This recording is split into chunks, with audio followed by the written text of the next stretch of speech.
só tenho uma filiação partidária há mais de 40 anos no mesmo partido. Houve também uma negociação do Congresso com o Supremo? Com esse modelo que nós temos hoje, não há como se fazer financiamento público de campanha. Esse sistema faliu. Eu não tenho partido nessa posição das reformas. Eu tenho a responsabilidade de tocar as reformas. O senhor particularmente tem um lado? Tem muita gente querendo ser protagonista de tudo.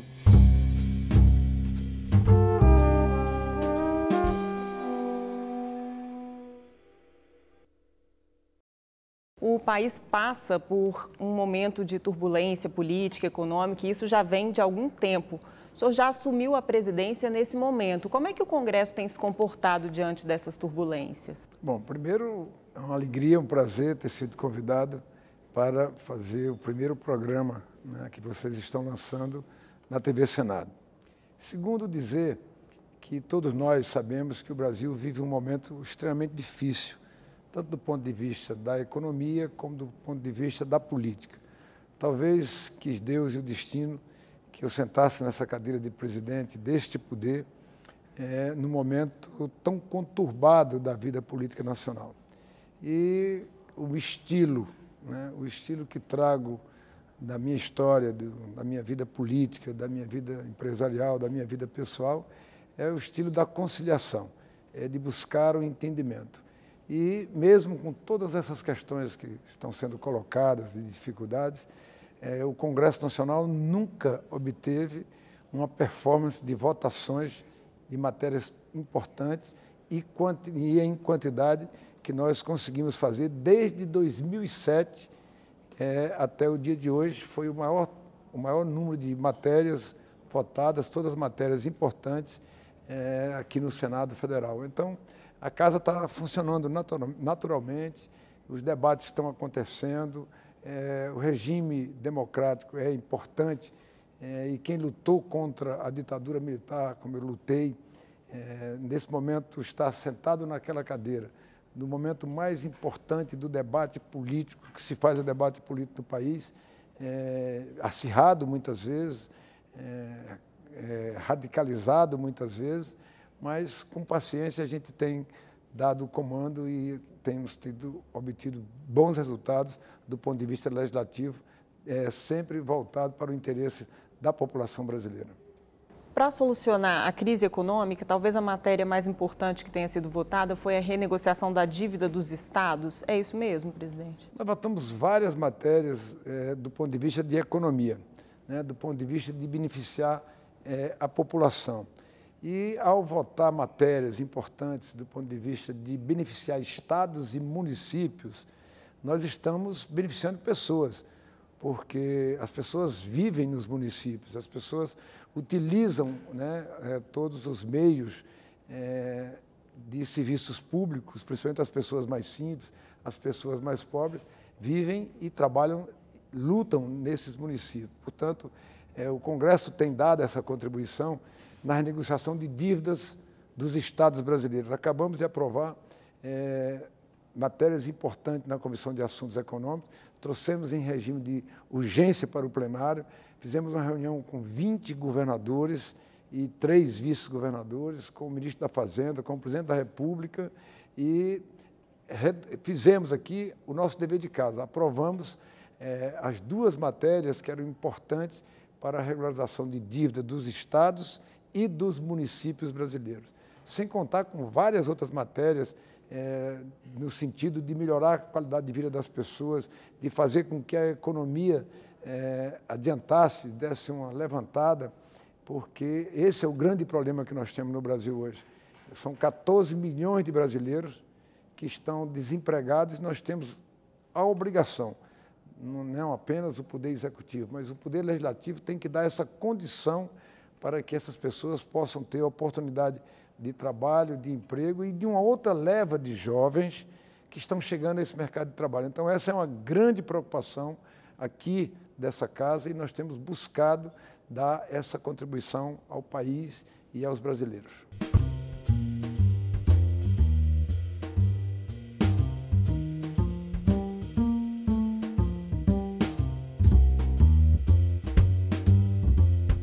Uma outra matéria econômica foi a derrubada do veto do ISS, Imposto Municipal. O senhor participou da negociação desse veto? Houve uma negociação com o Poder Executivo? Como é que foi essa questão? Bom, eu fui convidado para ir fazer uma palestra no dia em que os municípios brasileiros estavam todos reunidos aqui através da Confederação dos Municípios Brasileiros. E lá chegando tinha cerca de 5.500, 6.000 pessoas. E de pé as pessoas pediam que eu colocasse aquele veto na pauta da reunião do Congresso Nacional. E eu me comprometi ali a fazer a pauta incluindo esse veto. E ao fazer a harmonia dos poderes, eu liguei para o presidente da República dizendo ao presidente que talvez fosse melhor o governo fazer a reversão daquele veto que ele havia feito, porque senão nós íamos derrubar o veto no plenário do Congresso Nacional. E aí eu obtive do presidente, com uma certa dificuldade, mas com a área econômica, obtive com o presidente o apoio, inclusive, para que a base de sustentação do governo pudesse encaminhar favoravelmente a derrubada do veto. E isso, todos os municípios brasileiros que utilizam seguro-saúde, que as pessoas utilizam seguro-saúde, que pagam naquele município, as pessoas que utilizam cartão de crédito, que pagam naqueles municípios, esses municípios possam receber aquele ISS, que hoje, ou até pouco tempo atrás, ele era concentrado em apenas alguns municípios ou em alguns estados brasileiros. Quer dizer, essa federação tem que ser para valer. Nós somos uma federação de estados brasileiros. Então, é preciso que tenhamos essa redistribuição da arrecadação da carga tributária brasileira para com todos os municípios. Foi isso que fizemos. Então, acho que foi uma das matérias mais importantes para o cidadão e para os municípios brasileiros. Ou seja, naquele município que você contribui, o benefício do imposto que já é cobrado, não é imposto novo, ele vai se reverter em educação, em saúde, em saneamento básico, em melhoria da qualidade de vida ou geração de emprego para aquelas pessoas que vivem nos próprios municípios. O senhor promulgou também a medida provisória que liberou o saque do FGTS. Essa é uma aposta do governo para estimular o mercado de consumo, principalmente agora que a inflação está baixa? Bom, nós tínhamos na Caixa Econômica bilhões de reais que não pertencia ao governo nem pertencia à Caixa Econômica. Pertencia ao povo brasileiro, aos trabalhadores brasileiros. Então, essa foi uma matéria que me deu muito prazer em fazer aqui a sua sanção. Por quê? Porque essa matéria está beneficiando, a aprovação dessa matéria, a sanção dessa matéria está beneficiando brasileiros em todos os estados, em todos os municípios, em todas as localidades do Brasil. Além disso, nós utilizamos também a correção desses valores para que as pessoas recebam esses valores corrigidos. Então, matéria dessa natureza ajuda a economia, mas ajuda fundamentalmente. Eu vi pessoas na televisão dando declarações dizendo que metade desse dinheiro ia botar numa poupança, mas na outra metade ia fazer um banheiro na sua casa, a outra metade ia pagar uma conta que estava atrasada, ia dar um presente para uma filha ou para um filho que estava casando, ia ajudar um parente que estava adoentado e não tinha condições de comprar o remédio.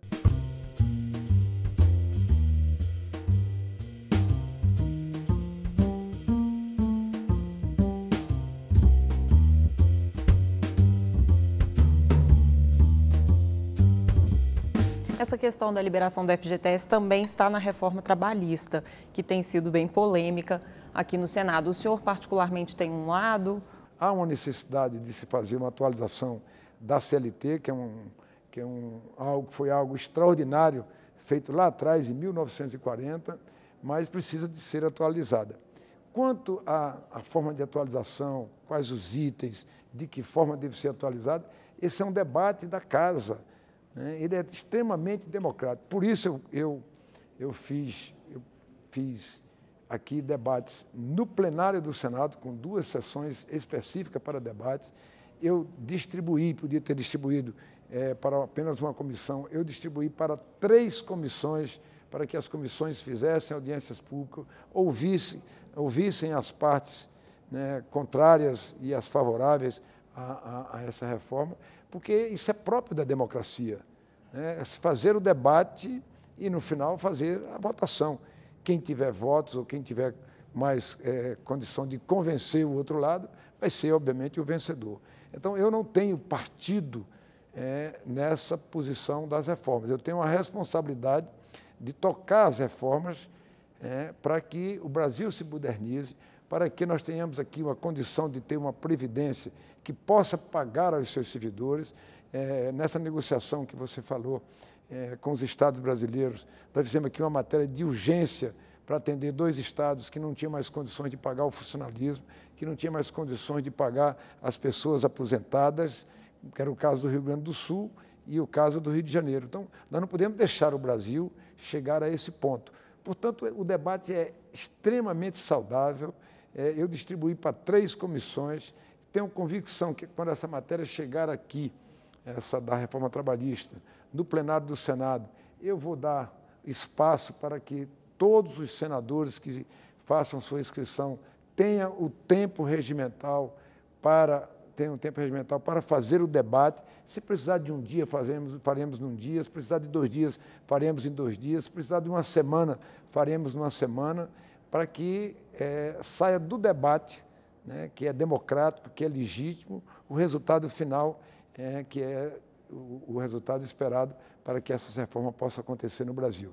O senhor citou aí as 2 reformas, a previdenciária, a trabalhista, e tem uma terceira que tem sido falada que é muito importante para o sistema político brasileiro, que é a reforma política. O que dá para fazer até outubro para ainda valer para as eleições do ano que vem?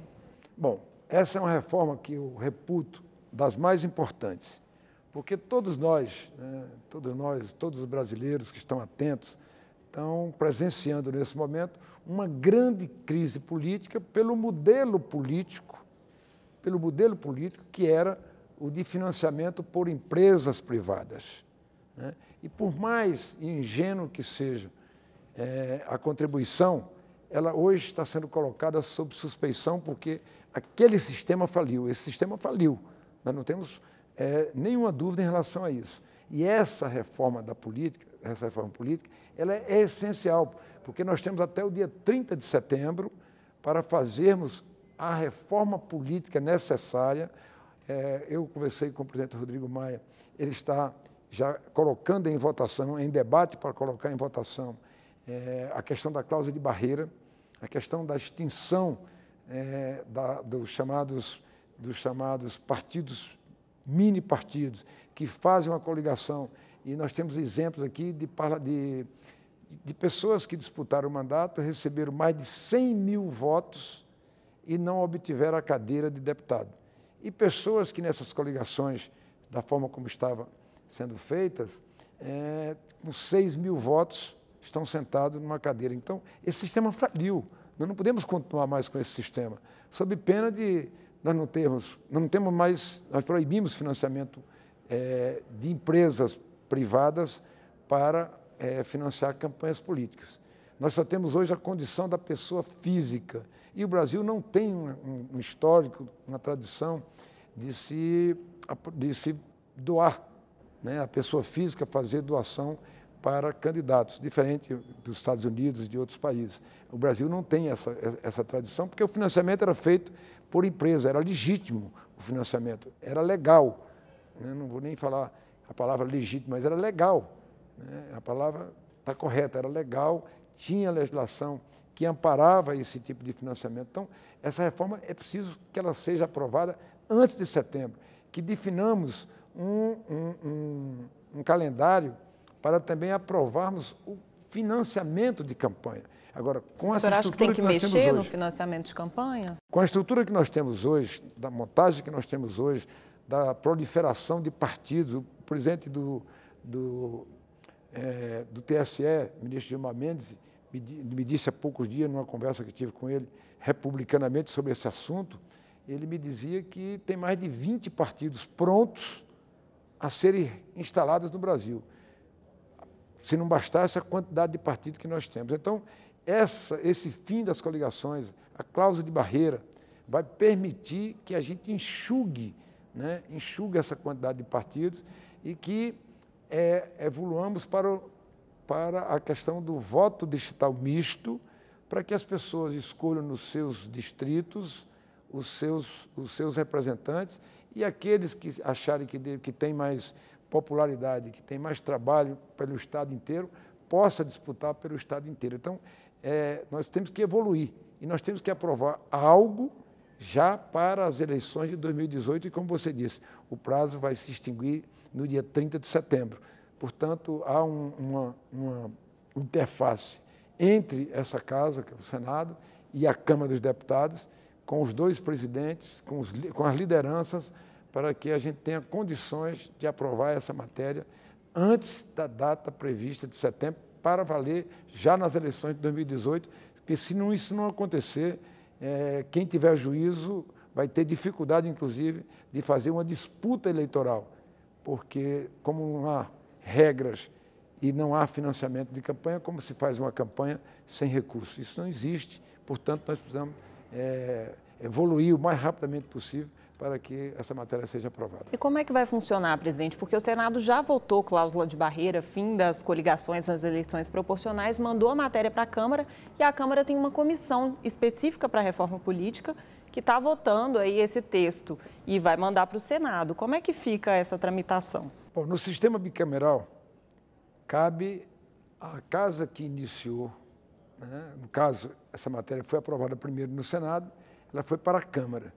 Cabe ao Senado, no retorno dessa matéria, optar por aquilo que essa casa votou, é assim que determina o regimento, ou por a matéria que aquela outra casa votou, senão vira ping-pong. E nós não vamos fazer isso, nós vamos optar, estamos discutindo, se houver esse entendimento final do texto entre Senado e Câmara, nós podemos optar perfeitamente pela matéria aprovada na Câmara dos Deputados. Se não, nós podemos optar pela matéria aprovada no Senado. Nós não queremos fazer disputa alguma. Está em aberto ainda essa questão de qual texto terá prioridade? Ainda não foi votado na Câmara, então eu espero que a Câmara, como disse o presidente Rodrigo Maia, agilize. Ele me disse que entregará essa matéria ainda esse semestre, antes do recesso parlamentar, para que a gente tenha condições de fazer uma avaliação e votarmos o mais rapidamente possível aqui no Senado, porque ela é importante para definirmos o que vai acontecer nas próximas eleições. Dá para mudar o sistema de voto a tempo? Porque isso é a matéria que mais tem polêmica sempre, né? Alguns partidos defendem a lista fechada, outros partidos defendem o sistema distrital misto, como o senhor falou agora. Já há um entendimento entre os partidos? Nesse momento, o que está se falando muito é o chamado voto distritão. Eu, sinceramente, acho que nós devíamos adotar de imediato o voto distrital misto, que eu acho que, no meu entendimento, é o melhor para a política brasileira. Mas nós temos que fazer uma transição para aprovar a matéria. Nesse caso, nós podemos aprovar o chamado distritão, né? o chamado distritão, que vai dar uma certa vamos dizer assim, correção ao que temos hoje, que é entregar aos mais votados, né, o mandato eletivo. O sentimento da população é que vai valer na questão do distritão, assim como no distrital misto, né? Tem que prevalecer, numa democracia, o desejo majoritário da população. O que não acontece hoje, é como eu disse aqui, alguém com 120 mil votos fica fora do mandato e alguém, por essas coligações esdrúxulas, consegue com 5, 4, 3 e até com 200 votos, como foi o caso quando a Enéas se elegeu, trouxe aqui deputado com 200 votos. Quer dizer, não tinha nenhuma representação, nenhum desejo da população de encaminhar aquele cidadão ou aquela cidadã para representar o Estado de São Paulo. Mas pela votação obtida pelo Enéas, que a população desejava votar nele naquele momento, trouxe, né, nessa composição que eu repito, é ruim para a representação. Financiamento público de campanha, o senhor acha que continua? O financiamento, nós temos que encontrar uma forma. Com esse modelo que nós temos hoje, não há como se fazer financiamento público de campanha.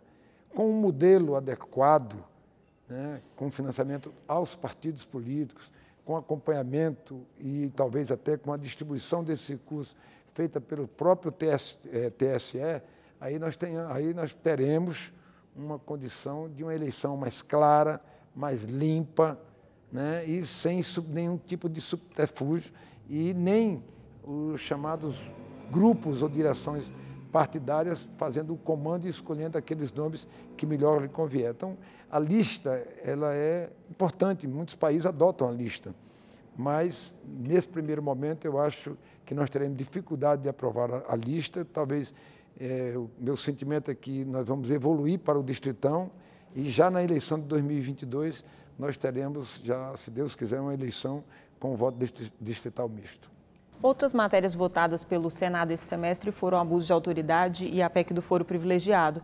Foram para a Câmara. Há um entendimento da Câmara para votar essas matérias? Porque geralmente o que acontece é isso, o Senado vota e para lá na Câmara, né, Senado? Não, há um entendimento na Câmara, como eu disse aqui, há um bom relacionamento entre os dois presidentes e matérias estão sendo discutidas e estão sendo votadas. Tanto matérias que foram votadas lá estão sendo votadas aqui, como as que foram votadas aqui estão sendo votadas lá. Ninguém vai defender a carteirada. Não acredito que ninguém no Brasil defenda a carteirada. Essa matéria que nós aprovamos aqui, de abuso de autoridade, eu recebi aqui o Procurador-Geral da República, Dr. Rodrigo Janot, que me trouxe a matéria do abuso de autoridade. Então, ninguém vai defender abuso de autoridade, nem o Ministério Público, nem nós. Esse é um tema que já está na Câmara e que foi discutido, inclusive, com outros poderes e, inclusive, com o Ministério Público, para que a gente pudesse aprovar aqui no Senado. Houve um amplo debate nisso. Já o foro privilegiado era um desejo da sociedade brasileira. Então, nós temos cerca de 38 mil brasileiros com prerrogativa de foro. E as pessoas imaginavam que só quem tinha foro no Supremo, na Suprema Corte do país, eram deputados e senadores. E não. Do presidente da República, né, a um juiz de direito, a um promotor, todos têm prerrogativa de foro. Ministro de Estado, aprovamos a unanimidade e encaminhamos à Câmara dos Deputados. Eu não tenho dúvida que a Câmara dos Deputados vai aprovar essa matéria, porque ela representou o sentimento unânime aqui do Senado e ela representa hoje o sentimento, eu acredito que quase unânime, da população brasileira.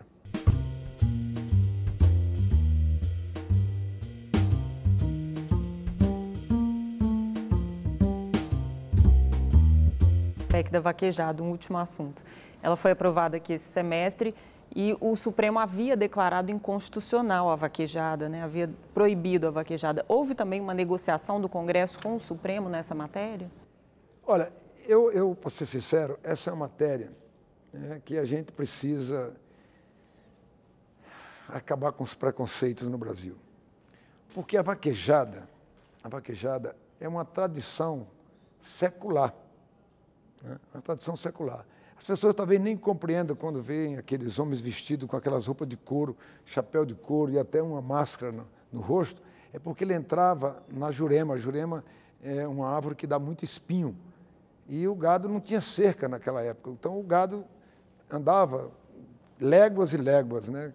Enquanto diziam que havia maltrato dos animais, né, uma corrida de apenas 100 metros, com um colchão de areia de cerca de 40 centímetros, com o rabo do boi artificial na mão do vaqueiro ali, para não quebrar o rabo do boi, para não judiar com o animal. Enquanto isso, né, o outro esporte, digamos assim, elitista, que é um esporte importante, que é do hipismo, não maltratava o cavalo. Ele pulando o cavalo de salto, não maltratava o cavalo, o animal.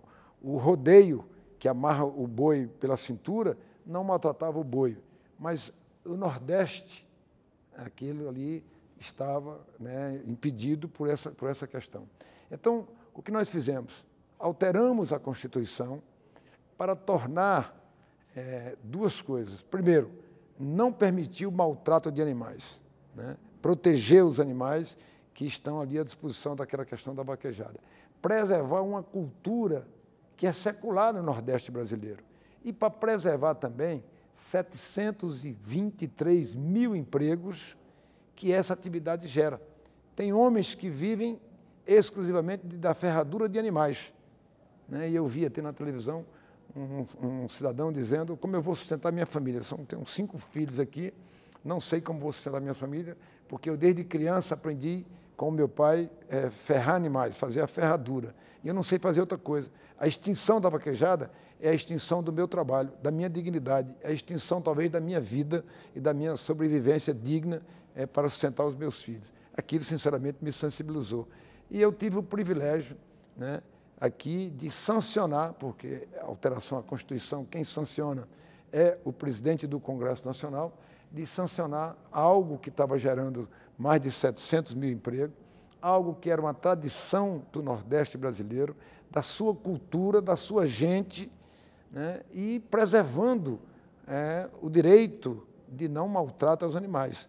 Nós, nordestinos, como dizia Euclides da Cunha, né, antes de tudo, o nordestino é, antes de tudo, um forte, mas também um forte, um crédulo e alguém que acredita em Deus e tem esperança. Nós esperamos 150 anos pela transposição das águas de São Francisco. Eu tive o privilégio aqui de assinar, junto com o ministro Helder Barbalho e com o presidente em exercício, Rodrigo Maia, mais uma ação do Congresso Nacional, junto com o outro poder, que foi o poder judiciário, através da ministra Carmen Lúcia, que liberou essa importante obra para que 4 estados nordestinos, Ceará, especialmente o Ceará, o Pernambuco, o Rio Grande do Norte e a Paraíba, pudessem receber as águas do Velho Chico. Então, foram 150 anos de espera que agora se tornam uma realidade. Então, se nós não trouxéssemos essas águas do São Francisco, nós, a partir de novembro, nós não teríamos mais condições de abastecimento de água para Fortaleza e para a região metropolitana, além de beneficiar milhares e milhares de agricultores, que nós agora estamos numa nova luta, que é de adiar o prazo de 2012 para 2016 da renegociação de dívidas de agricultores, pequenos agricultores sacrificados do Nordeste brasileiro junto ao Banco do Nordeste. Muito obrigado, presidente, pela presença. Eu que agradeço pela oportunidade.